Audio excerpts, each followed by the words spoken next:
Bonjour à toutes et à tous, je vous retrouve aujourd'hui pour une vidéo très chère à mon cœur. C'est un peu une revanche sur moi-même parce qu'on va parler de faire du sexe sous la douche. Je parle d'une revanche à moi-même parce que j'ai longtemps détesté, mais alors j'avais en horreur le fait de faire l'amour sous la douche. Écoutez, de mauvaises expériences en mauvaises expériences, je ne sais, mais pour moi, l'eau, c'est pas super agréable avec une pénétration du sexe, etc. Je continuerai à dire, à clamer haut et fort que l'eau, non, ça ne glisse pas. L'eau, ça fait effet ventouse. L'eau, ça frotte, mais c'est trop propre. Tu vois, ça ne glisse pas comme du fluide corporel, comme du lubrifiant ou quoi que ce soit d'autre. Donc pour moi, c'était synonyme de sexe pas très agréable, tu vois, un peu compliqué. En plus, on risque de tomber, tout ça, ça glisse. Ah, mais bon, écoute, une fois de plus, F/ m'a fait faire une commande et m'a relevé un nouveau défi de me faire apprécier le sexe sous la douche. Donc c'est parti. Alors on va voir ensemble tous ces petits accessoires qu'on peut ventouser dans sa cabine de douche, autour de sa baignoire et dans sa baignoire, etc.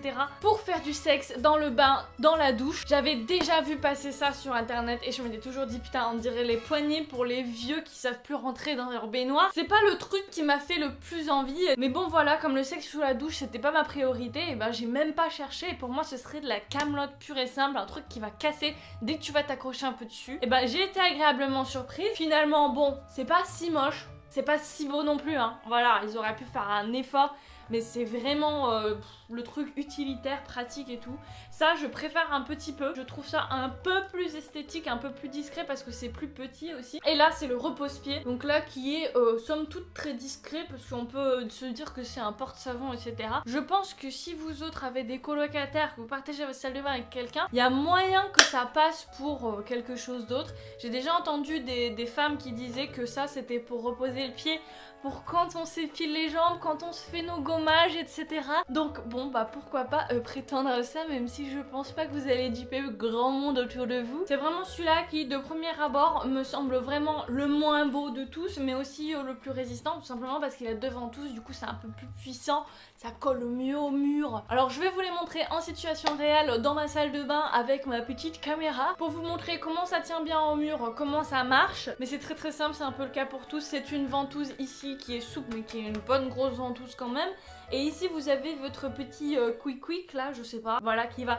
venir tirer sur la ventouse, qui fait que elle va se bloquer, se verrouiller. Donc voilà, mode de verrouillage comme ça, qui ne risque pas en plus de s'ouvrir et se refermer pendant l'utilisation, donc très bien. Et là c'est carrément la poignée qui s'ouvre, donc vous imaginez bien que quand vous êtes accroché dessus, il n'y a aucun moyen que ça s'ouvre. Let's go, salle de bain. Alors voici ce que ça donne un petit peu en live. Alors voilà, le repose-pied, la poignée comme ça, on voit pas très bien, oui, et la double poignée avec deux ventouses. Et donc une fois mis au mur, et ben franchement ça ne bouge pas. C'est très résistant. Très franchement, il faut y aller comme une bête pour arriver à décoller ça. Et en particulier, je pense que l'idéal c'est de le poser avec un tout petit peu d'eau pour faire bien l'effet ventouse et de laisser sécher après. Parce que si c'est encore mouillé, ça tient bien, mais ça va avoir tendance à glisser un petit peu sur le mur.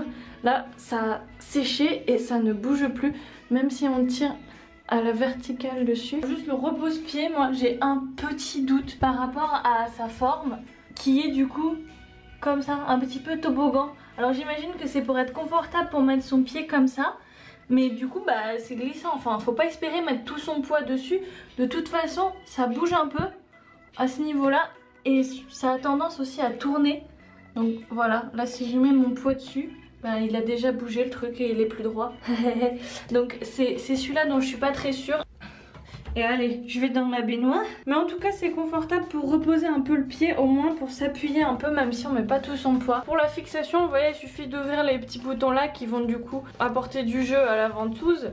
Et après hop, on met sur le mur, on presse un petit peu, déjà là ça appuie un peu.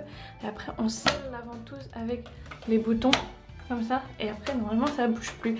Mais je pense que c'est pas très bien de tirer à l'horizontale, genre si on s'appuie dessus ça va, mais bon après si on veut tirer comme un barbare ça va finir par se décoller quand même, c'est des ventouses, c'est pas collé hein. Et je trouve celle-ci beaucoup mieux et beaucoup plus pratique. Celle-ci elle a l'avantage qu'on puisse mettre deux mains dessus, même quatre si vous êtes tous les deux à vous appuyer dessus, mais celle-ci c'est le côté ajustable que j'aime bien. parce que on peut la défaire et la refaire très facilement, juste comme ça, et même à une main j'y arrive.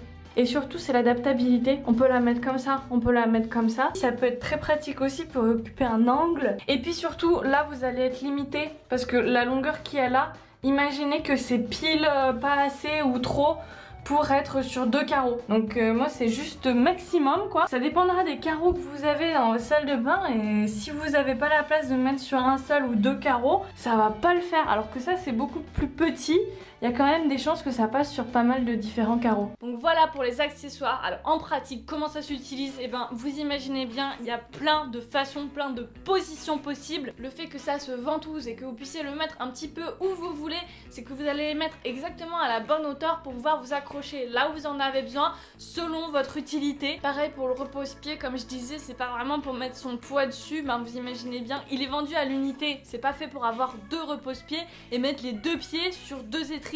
On n'est pas chez le gynéco, c'est vraiment pour poser un pied, vous savez, pour relever une seule jambe et l'autre on met son poids dessus parce que sinon on tombe, c'est comme un flamant rose. Et du coup ça va vous permettre d'avoir un angle de pénétration un petit peu différent sur le côté et surtout d'être plus open, tu vois. Ici on va juste s'appuyer un petit peu, se stabiliser mais ne pas mettre tout son poids. De toute façon on voit bien que la forme là de toboggan c'est plutôt pour être confortable sous la plante du pied plutôt que pour vraiment être stable. Comme je vous l'ai dit, moi ce que j'ai préféré c'est cette poignée là qui est vraiment très maniable parce qu'on peut la prendre de plein de manières différentes. On peut la mettre comme ça, on peut la mettre comme ça, il y a plein de façons différentes de l'utiliser et j'ai trouvé que c'était la plus résistante.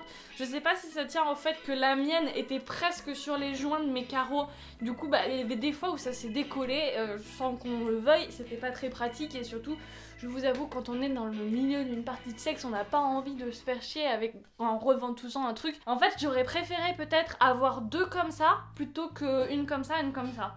Peut-être 2 comme ça aurait été parfait parce que tu peux vraiment t'accrocher avec les 2 mains comme ça. Pas mal, vraiment pas mal. Déjà le fait d'avoir des poignées comme ça peut changer des positions sexuelles sous la douche, mais de façon magnifique. Il y a vraiment des choses qui étaient très inconfortables quand on n'a pas les poignets, pas les repose-pieds. Du coup une fois qu'on les a c'est vachement plus confort, on est sécure. J'ai remarqué que c'était pas mal d'appuyer à demi son dos contre le mur, de mettre son bassin en avant et de se tenir comme ça pour faire une pénétration face à face et donc très love, alors que la position la plus classique je pense sous la douche c'est plutôt de faire un genre de levrette debout mais du coup vous tournez le dos à votre partenaire, enfin c'est pas pareil, c'est différent. Encore une fois pour cette position là c'est vachement pratique de pouvoir s'accrocher, de s'accrocher comme ça. On peut faire plein de positions différentes, ça peut aussi mettre en valeur votre dos et être très joli à regarder. Une main accrochée à une poignée, une main plaquée contre le mur, enfin bon ça fait des trucs très pratiques, confortables tout en étant joli et érotique. Mais très clairement là où Eve se lâche a vraiment réussi à me faire aimer le sexe sous la douche, c'est en m'envoyant ce gel là qui est un petit gel douche de chez Shunga. Alors je sais pas si je l'ai déjà dit sur ma chaîne mais moi je suis pas du tout utilisatrice de gel douche et les peu de fois où j'en utilisais avant, où c'était en plus pour faire du sexe sous la douche, c'était une horreur. Donc maintenant à chaque fois qu'il y a un gel douche, du savon, qu'on se nettoie mutuellement, mes jambes sont serrées, il n'y a pas moyen que quelqu'un mette ses doigts à l'intérieur de mon vagin avec du savon, ça fait mal, ça brûle, ça pique, c'est une horreur. Donc voilà, même si c'est très agréable d'avoir tout le corps recouvert de savon et ça glissouille et on peut se frotter l'un contre l'autre avec ce glissant savonneux, c'est très bien. Mais s'il faut passer à une masturbation, une pénétration, quoi que ce soit avec les organes génitaux, pour moi il faut que ça soit rincé, qu'il n'y ait plus un pec de savon, sinon c'est mort. Je vous rappelle à cette occasion, c'est pas seulement une histoire de goût du genre moi j'aime pas mais vous allez-y. Peut-être que vous avez un peu moins d'appréhension que moi, mais toujours est-il que trop de savon sur une vulve ou du savon dans un vagin tout court, ça ne marche pas, c'est très mauvais, c'est très néfaste, ça nettoie beaucoup trop vos parties intimes. Donc évitez au maximum. Si ça arrive un petit peu, on rince tout de suite. Si ça fait un petit peu mal, on reste un peu dans l'eau, on met un petit peu le jet d'eau et puis normalement après ça doit se calmer. Laissez vos organes génitaux faire leur travail de nettoyage, ils vont évacuer tout ce dont ils n'ont pas besoin. Mais du coup ce petit gel là, il n'est pas du tout pareil qu'un gel douche habituel. On nous dit au dos en très petit, inspiré du rite des bains japonais, ce gel de bain et de douche est tout indiqué pour les caresses et les jeux amoureux sous la douche ou dans le bain. Les bulles vous enivreront savon et permettront d'échanger des baisers sans arrière-goût et sur tout le corps. Laissez-vous bercer par ce rituel et l'inspiration du moment. Ah, j'adore le vocabulaire marketing des produits de sexe. À chaque fois, on a l'impression que le produit, c'est du concentré d'orgasme, que dès que tu l'ouvres, et ben, ça va te faire bondir et te transporter dans des univers parallèles. Non mais pour de vrai, l'odeur est très très sympa. Donc c'est censé être cerise givrée. Bon, ça a l'odeur, je m'en suis mis sur le nez évidemment, ça a l'odeur de la cerise bien bonbon, bien chimique. Ce n'est pas une cerise naturelle et fraîche, c'est une cerise effet froid. À l'odeur, on sent pas l'effet froid, hein. L'effet froid, je l'ai ressenti un petit peu sur le corps. Alors la sensation sur le corps, c'est là où c'est le top du top. J'ai jamais vu un gel douche comme ça. Déjà un gel douche qui a très très peu de savon. On a en 4e, 5e ingrédient, un sodium lauryl éther sulfate. Je sais plus si c'est un doux ou un pas doux. En tout cas, moi j'ai trouvé qu'il était très très doux pour la peau. C'est pas le truc qui va te décaper à mon avis, parce que avant on a de la sucrose, de l'eau déminéralisée et aussi de la glycérine dedans. Et après il y a tout un complexe d'huile, de l'huile d'amande douce, de l'huile de pépins de raisin, d'avocat, de sésame, de catame, huile de menthe poivrée, aloe vera. Je pense pas que ce soit le produit naturel de l'année, hyper bonne composition, qui a rien de polluant dedans, c'est même pas vegan et cruelty free, hein, je crois que c'est pas certifié. En tout cas, il y a rien sur l'emballage, il y avait rien sur le site, mais ça reste une composition assez saine et il n'y a pas de produits animaux dedans. Je savais que Shunga c'était des très bons produits, des produits de qualité qui sont assez haut de gamme au niveau de leur packaging particulièrement. C'est ça qui fait que les produits cosmétiques sont de luxe, hein. Malheureusement c'est pas forcément les ingrédients qui font le luxe d'un produit, mais celui-là quand même il est très très riche en plein de bons ingrédients naturels et bruts comme les huiles végétales et l'aloe vera qui sont super bonnes pour la peau. Mais ce qui est vraiment bluffant, c'est que quand ils vous disent que c'est embrassable, Kissable, c'est Kissable de chez Kissable et en plus c'est trop bon. Clairement ça a un petit goût sucré, c'est assez surprenant. Au début tu te dis putain je vais pas bouffer du gel douche quand même, ça va, t'es plein de mousse, je te kisserai après, hein. Non en fait, eh ben, il faut tenter. Et je me suis fait surprendre à être complètement dévorée par mon chéri avec ça. Mais en fait, c'est sucré. C'est pas too much, c'est pas trop sucré, c'est pas non plus un truc qui va te faire trop de sucre dans ma bouche et tout. Je pense que c'est un peu d'aspartame, c'est un peu le goût de l'aspartame quoi. Tu sens que c'est pas non plus le truc que t'as envie de le bouffer à la cuillère, mais c'est agréable sur la peau quand on a un petit film de gel douche sur la peau qui te fait un peu le corps un peu mousseux mais surtout qui glisse sur la peau et qui du coup permet des caresses absolument fantastiques et super agréables. Et du coup ce gel rend possible aussi les bisous, les petits suçons, les petites morsures, les petites léchouilles, tout ce qui est bon et qu'on peut faire sur peau sèche habituellement mais que sous la douche en général on fait s'il y a que de l'eau et on fait pas sur du savon. Là c'est possible totalement et c'est même encore plus agréable. On dirait un petit peu un gel douche à base de sirop de fraise très concentré, un petit peu chimique, un petit peu bonbon. C'est un peu la fraise tagada de la cerise je dirais. Et enfin chère personne disposant d'un vagin qui souffre le martyre à chaque contact de savon à l'intérieur, sachez que celui-là ne pose aucun souci. Je ne sais pas comment c'est possible mais en tout cas c'est très très agréable. Ça fait comme l'effet huile de coco qu'on ajoute à un rapport sexuel en tant que lubrifiant.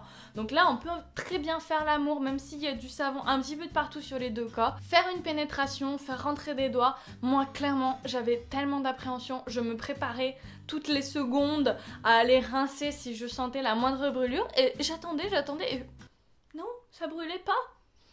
Non. La seule toute petite sensation, c'est la sensation dont je vous parlais, qui est l'effet froid. Le fait que ça soit marqué cerise givrée, j'imagine qu'il y a quelques additifs qui font cet effet frais sur la peau.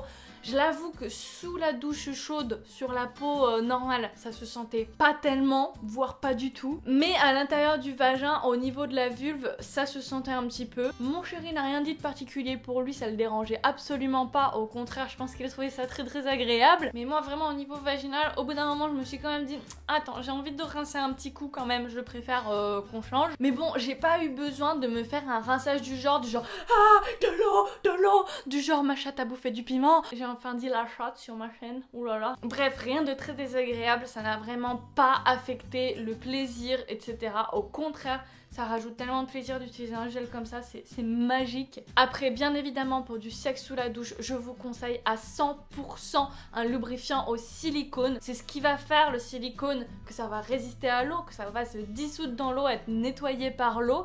Donc vous pouvez vraiment faire du sexe sous l'eau qui vous tombe dessus et qui te rince en permanence sans être inquiété, parce que tu as ce gel lubrifiant là qui va faire que ça va toujours glisser impeccablement au niveau des parties génitales de tout le monde. C'est vraiment ce qui change le tout, parce que sans ça, faire l'amour dans de l'eau, sous de l'eau, ce n'est pas possible. C'est juste un effet de je tire ta peau le plus que je peux jusqu'à ce qu'elle craque et qu'elle se brûle. Non, ça ne marche pas, je n'aime pas du tout. Il y a toujours moyen de prendre son pied sans avoir tous les accessoires, tous les petits compléments qui rendent le sexe plus confortable, plus agréable. Mais clairement, pour une vie quotidienne, c'est tellement cool d'avoir ça. Ça coûtait vraiment pas très cher en plus. Je crois que le total de ma commande, c'était genre 50 € et j'ai pris la totale. Après, tout dépend de ce que vous allez vouloir, vous, en fonction des positions que vous préférez, en fonction de comment vous vous connaissez. Ça dépend quel partenaire est plus grand, plus petit. Vous allez peut-être avoir besoin de différents accessoires. Clairement, ça facilite la vie et ça vaut le coup d'essayer parce que ça coûte pas très cher. Et au pire, ça vous servira quand vous vous serez pété le col du fémur quand vous aurez 80 ans. C'est tout bénef, nous sommes heureux, merci Clémity Jane. N'hésitez pas à faire un tour en barre d'infos, à dérouler tout ça juste en dessous. Je vous mets toutes les informations possibles et imaginables sur moi et sur les produits dont j'ai parlé aujourd'hui. J'espère que ça vous a plu et je vous invite à partager avec moi vos expériences du sexe sous la douche. Si vous êtes un peu partagé entre c'est super bien parce que le contact de l'eau c'est quand même très agréable, mais en même temps c'est pas très glissant. Dites-moi tout ça en commentaire, n'hésitez pas à vous abonner, à activer la cloche, etc. On ne le redira jamais assez, même si moi je le dis jamais. Je vous dis à très bientôt dans de nouvelles vidéos, et d'ici là, comme d'habitude, faites-vous plaisir.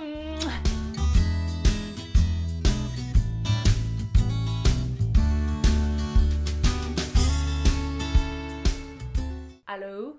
Oui? Sous la douche? Vraiment? Pas de soucis, hein? À tout à l'heure.